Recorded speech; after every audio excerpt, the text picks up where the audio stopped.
Hi guys, I'm going to go through an example for the worksheet because I know it's a little bit tricky. This is based around Homer's journey, but I've changed it slightly so it's not exactly the same. So the first thing you need to do is to make sure that you read through the journey. So the bell at the power plant goes, Homer stops work and runs 250 meters to his car. This takes him 5 minutes. So I would suggest using a highlighter and highlighting the data. Okay, so 250 meters, it takes him 5 minutes. Homer drives 1000 meters to Moe's Tavern, which takes him 5 minutes. He stops and has a beer, which takes him 5 minutes. So he's stopped for 5 minutes. He gets back in his car, starts the engine and drives the 200 meters back home in 10 minutes. Now obviously it's Homer, so we'd expect him to be doing something silly like driving his car when he'd had a beer. Obviously that's not a sensible idea. So looking at what we'd need to do now then, let's look at plotting our graph. So the first paragraph, he goes 250 meters in 5 minutes. So if we look at our graph here, we can see that we've got 500 meters on the distance axis, and that is one large square up on the graph. Well, we only want to go 250 meters, so we're looking for halfway to 500 just there, and it's going to take him 5 minutes, which is just here. So we're looking at Homer going like this. Now you should use a ruler, but that's difficult for me on screen, but that's the line that we're looking at drawing just there. Now the next bit, he drives 1000 meters in 5 minutes. This is another 1000. So we're going from 250 meters, which is just here, and 1000 meters higher than that would be to 1250 just here. And that also takes him 5 minutes, so that will take him up to 10 minutes. So we're going to go up to this point just here.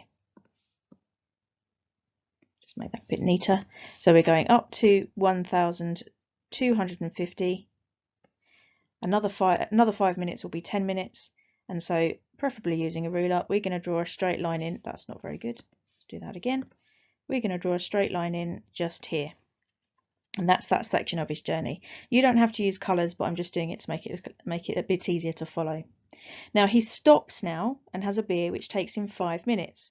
So if he's stopped, he's not travelling any distance, so his distance won't change. So he's going to stay where he is for 5 minutes.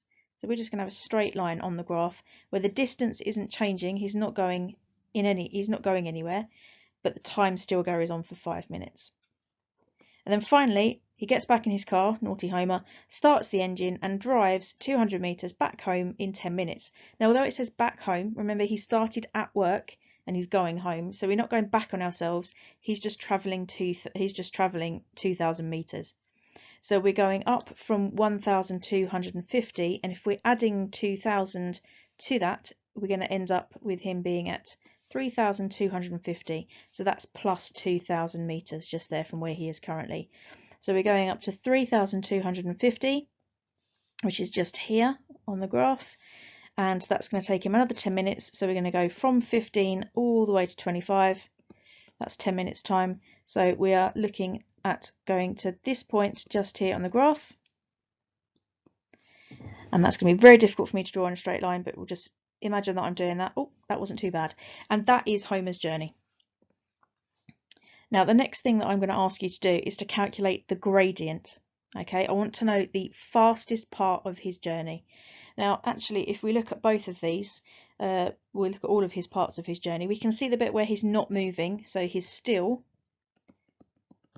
or at rest, in the blue section. He's going very slow at the beginning because he's running. Okay, even for Homer that's very slow, and we can see that the gradient is very flat there, so the steepness is very low. If we were looking at that as a hill, it would be very easy to walk up that hill.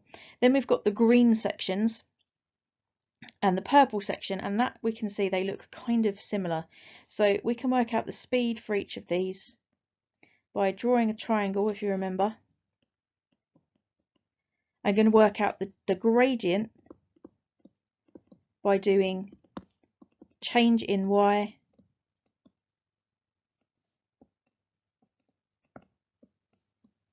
divided by change in x. Now, for this green section, it's going to be 1,250 minus 250. So that is the height of our triangle. So 250 just here, and it goes up to 1,250. So the height of that triangle is going to be that. And then it's in 5 minutes. So that would be 1,000 over 5, which would be 200 meters per minute. And that would be the speed. Now you can work out the speed the same way for the purple section. Okay, but what we can actually see is that if it took him 5 minutes to do 1,000 meters, and then it took him 10 minutes to do 2,000 meters, what we can see is actually the speed will be the same, because he's doubled the time and doubled the distance. So the speed would be the same for each of these, but you can double check that by working out the gradient just there. So for this task, draw the graphs, work out the gradient of the steepest part of the graph, and then see who travelled the fastest. Message me if you need any help.